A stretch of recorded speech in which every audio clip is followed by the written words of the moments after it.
तो इस क्वेश्चन में हमें गिवन है कि f is r to r defined है एंड fx का value x upon 1 plus x square होगा where is x belongs to r।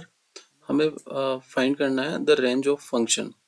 Range of function निकालना है तो हमें सबसे पहले fx को y लिख लेना है। अगर आप fx को y लिखेंगे तो that will B x upon 1 plus x square.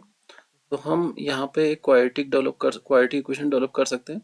तो क्वाड्रेटिक इक्वेशन क्या होगी, that will be y plus Y X square minus X equals to zero. थोड़ा सिंप्लीफाई करके लिखेंगे तो this will be Y X square minus X plus Y will be equals to zero. अब हमें पता है कि अगर हम इसके ऊपर वर्क करना चाहते हैं तो जो भी इसका वैल्यू होगा दैट शुड बी जो भी डिस्क्रिमिनेंट होगा that should be greater than equals to zero. तो हम ये बोल सकते हैं कि जो डी का वैल्यू होगा that will be greater than equals to zero because real roots के लिए काम करेंगे आप। अब हमें इसका अगर greater than equal to zero पे काम करेंगे तो हम लिखेंगे B square minus 4ac and that should be greater than equal to zero.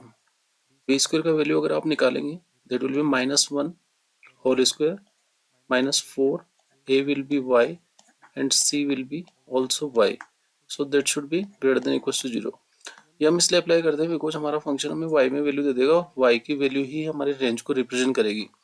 This will be 1 minus 4y square should be greater than equal to zero.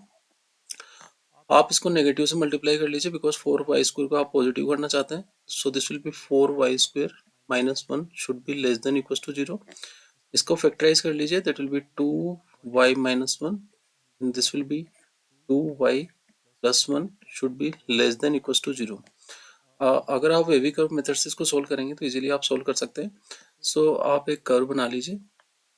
So this will B infinity, this will be negative infinity. आप first value -1/2 लिख लीजिए and this will B 1/2। यहाँ पे आप positive, this will be negative and this will be positive. आपको less than equal to zero वाला part लेना है। सो आप इस वाले पार्ट में काम करेंगे। इस वाले पार्ट में अगर आप काम करेंगे तो आपका जो y का वैल्यू है वो बिलोंग्स टू हो जाएगा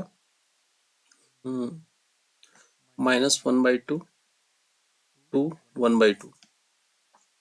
तो हमें y का वैल्यू मिल गया, इसका मतलब हमें अपना रेंज मिल गया। तो आपका रेंज क्या हो जाएगा, रेंज बिलोंग्स टू -1/2 टू 1/2। तो इस तरीके से इस क्वेश्चन को आप सोल्व कर सकते हैं और आपका जो आंसर सही हो जाएगा दैट विल बी ऑप्शन 2।